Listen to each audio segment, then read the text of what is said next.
What's going on, guys? Bournemouth 2, Chelsea 2. We're still out here.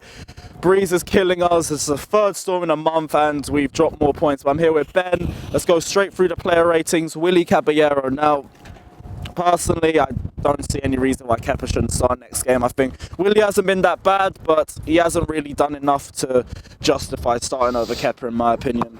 True.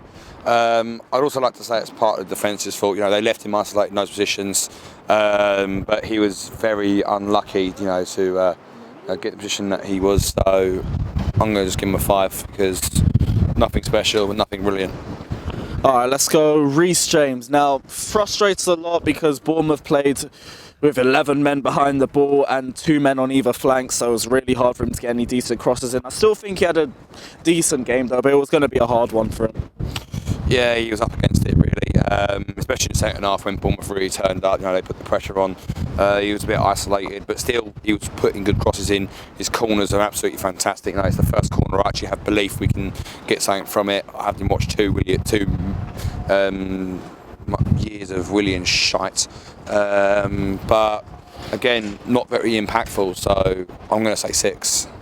Alright, Fikayo Tomori, first game back in the starting 11 for a while. Don't think he had a great performance. Honestly, I'm going to straight out with a 4 because he gave away goal. You know, he was very sloppy state. You could see, you know, he's been isolated from that first team play. You know, he needs to get back into it, and I have confidence that Tomori will. But today he was a donkey. He was, you know, he didn't know what to do. He was scared. He was, you know, so fixated on not panicking that he panicked and, you know, gave the ball away, and he was making bad passes. He just again, he just looked like a headless chicken, really. And you could tell that, and Lampard could tell that. That's why he got brought off. So I'm going to stick with a 4 because he wasn't the best player on the pitch, and he was near one of the worst. Right, Andreas Christensen. I think the whole defence was poor today, if I'm being honest. Andreas Christensen, I think it was a bit too negative in his play today. Passed the ball back too much. Yeah, I'm not going to argue with that. You know, we all saw it. You know, we could hear the frustration with the fans. So I think I'm just going to give him a 5. All right, Azpilicueta, thoughts on him? He was there when we needed him, to be fair, today. He was probably, you know, the best defender we had that wasn't directly involved going forward. He did really well high up the pitch, to be honest. Yeah. So I think with Azpilicueta,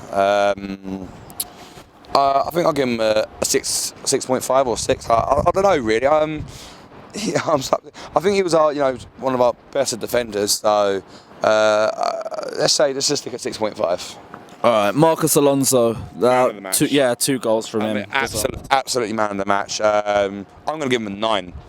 Actually, no. I'm going to give him a 10, mate, because he was the only person who wanted to play today. He was one of the only people that was, you know, had his head in the game. He was shooting more than the strikers were. He was 10. Defending. I'm saying 10. I don't care. Well, I know everyone else was bad, but I don't care. Marcus Alonso is a 10. You're not getting my opinion changed on this. He was the best player on the pitch by far. He was the only one with his head in the game, and he was the only person who wanted something out of this game. And you could tell by the way he was playing. He was putting in vicious tackles. He was getting forward. He was tracking back. He was doing a defender's job, but he also took on the job of the strikers. And the strikers weren't performing, so Marcus Alonso done what he did. That is prime Alonso. That's the Alonso, you know, terrorised Tottenham at Wembley.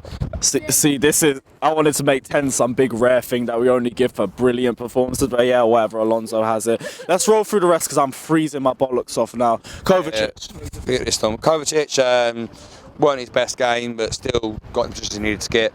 I'm going to give him a 6. Jorginho, frustrating. I don't think he had the best game today. I think he was another one that seemed a little bit too negative today. Yeah, he probably made he passed the ball backwards too much. He slowed the game down too much. You know, that wasn't a Lampard Jorginho we saw today. That was Sarri's Jorginho, the Jorginho that everyone disliked. Now, don't get me wrong. I'm not saying I don't dislike him. I'm not having this argument today. Well, I mean, we got to, because, you know, Sarri Jorginho is the one I'm worried at the club. But today he was but it was fine. So I'm just going to give him he's just his squad number 5. I'm not biting on the sorry comment, I promise. Right, let's go up front. Olivier Giroud, again, two chances he should have put in the back of the net. Frustrated today because, again, 11 Bournemouth players behind the ball, but he should have done better with the chances he had. Bournemouth going to do it, you know, when a big club comes to a small club, you know, they want to try and get as much out of the game as possible. So I can't really fault Giroud, but yeah, you're right, it's two chances strikers should be taking. He was sloppy, but he's still the best option we had today, going up front. So I'm going to give him a 5 because, again, dead average. I would give him a 6, but I just can't let go of the chances that he had. You know, the first one that went just whistled past the post, that should have gone in. Any striker, you know, in there, you'll see Aguero finish them. You'll see Kane finish them. Well, you won't see Aubameyang finish that because we all saw what happened on Thursday. But yeah, loads of strikers that will be finishing that, and Giroud should be up there with them, especially as a World Cup winning striker. So I'm going to give him a 5. Right, Mason Mount. I think his game could be described today as almost there. He's doing really well. He's you know, taking on a lot of hate, and I don't know why. I really am confused as to why Mount's getting the hate. I like him.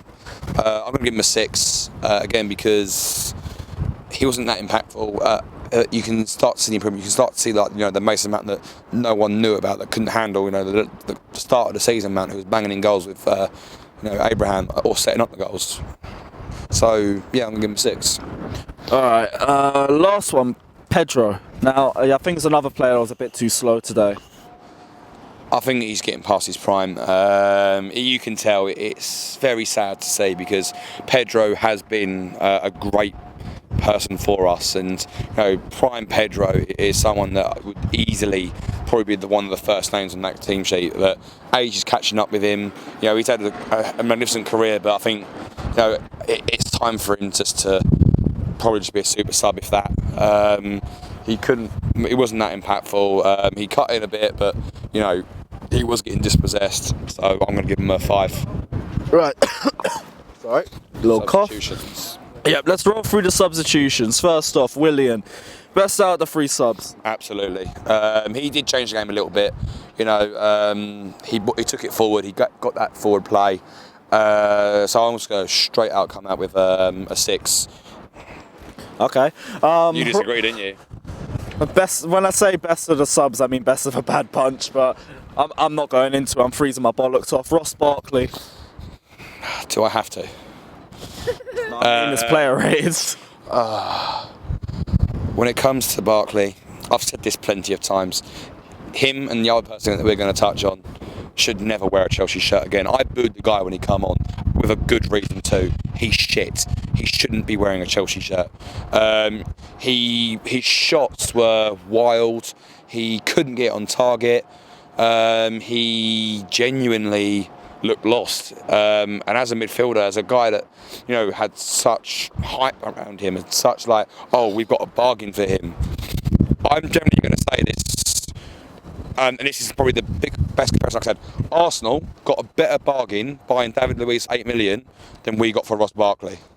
Ross Barkley's been terrible. I want a refund. I'd say we're at least going to get profit out of him properly. No, I don't think so. I think we have to. Marina masterclass. She got profit out of Morata. She can get profit out of anyone. Marina can do her best, but I still think Marina's going to have to pay clubs 50 mil just to buy Barkley. Look, so you give us 12 mil, we'll give you 62. We'll actually give you 50 million to sign Barkley. He's getting a 4. In fact, 3.5. No, he was the worst player on the pitch to me. He was shit. Right, last player, Michy Batshuayi. Oh, I forgot about him. No, sorry, he was the worst player on the pitch. But actually, you know, how does a guy as a Chelsea striker turn into a bloody Bournemouth defender?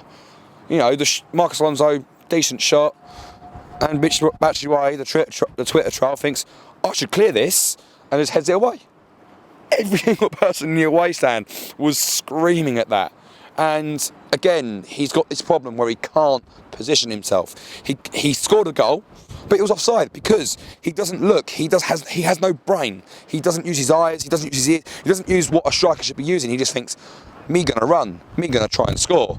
So he can join Barkley. He can join, get out our club. 3.5, if not 3. Right, guys, so this is your player reigns for Bournemouth 2, Chelsea 2. Let me know if you agree or disagree with any of the reigns down in the comment section below. Don't forget to like and subscribe because we are this close to 100k. Every single subscriber counts, so please do it. Don't forget to check out my personal channel, Carefree Lewis G. Now we are all freezing our bollocks off in this storm. Let's go home. Hitting on.